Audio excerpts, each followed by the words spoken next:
ಊಟ ಬಲ್ಲವನಿಗೆ ರೋಗವಿಲ್ಲ, ಮಾತು ಬಲ್ಲವನಿಗೆ ಜಗಳವಿಲ್ಲ.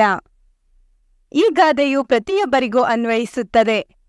ಅಲ್ಲದೆ ಇದು ಜನಪ್ರಿಯ ಗಾದೆಯೂ ಹೌದು. ಸಮಾಜದಲ್ಲಿ ಅನೇಕ ರೀತಿಯ ಜನರಿರುತ್ತಾರೆ.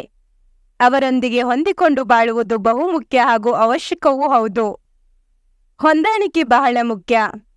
ಒಳ್ಳೆಯ ಮಾತಿನಿಂದ ಯಾರ ಮನಸ್ಸನ್ನು ಗೆಲ್ಲಬಹುದು. ಹಾಗೆಯೇ ತಿನ್ನುವುದರಲ್ಲಿ ಇತಿಮಿತಿ ಇರಬೇಕು. ಆಗ ಮಾತ್ರ ಉತ್ತಮ ಆರೋಗ್ಯವನ್ನು ಕಾಪಾಡಿಕೊಳ್ಳಬಹುದು. ಮಾತನಾಡುವಾಗ ಎಚ್ಚರಿಕೆ ಅಗತ್ಯ. ಮಾತಿನಲ್ಲಿ ಹೆಚ್ಚು ಕಡಿಮೆಯಾದರೆ ಜಗಳಕ್ಕೆ ಕಾರಣವಾಗುತ್ತದೆ. ಯಾರನ್ನಾಗಲಿ ಮಾತನಾಡಿಸುವ ಮುನ್ನ ವಿಚಾರಿಸಿ ಮಾತನಾಡಬೇಕು. ಅವರ ಗುಣ ತಿಳಿದು ಅವರ ಮನಸ್ಸಿಗೆ ನೋವಾಗದಂತೆ ಮಾತನಾಡಬೇಕು. ಮಾತು ಮುತ್ತಿನಂತಿರಬೇಕು. ಎಲ್ಲರಲ್ಲೂ ಪ್ರೀತಿ ವಿಶ್ವಾಸ ತರುವಂತಿರಬೇಕು.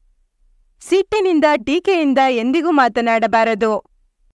ಮಾತು ನಮ್ರತೆ, ವಿಶ್ವಾಸ, ಗೌರವ ಇವುಗಳಿಂದ ಕೂಡಿರಬೇಕು. ಉತ್ತಮವಾಗಿ ಮಾತನಾಡುವುದರಿಂದ ಅನೇಕ ಪ್ರಯೋಜನಗಳುಂಟು. ಮಾತಿನಿಂದಲೇ ವ್ಯಕ್ತಿತ್ವದ ಅರಿವಾಗುತ್ತದೆ.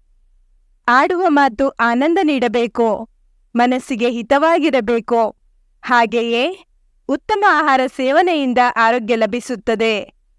ಅತಿಯಾಸೆಯಿಂದ ಆಹಾರ ತಿನ್ನುವುದನ್ನು ಬಿಡಬೇಕು.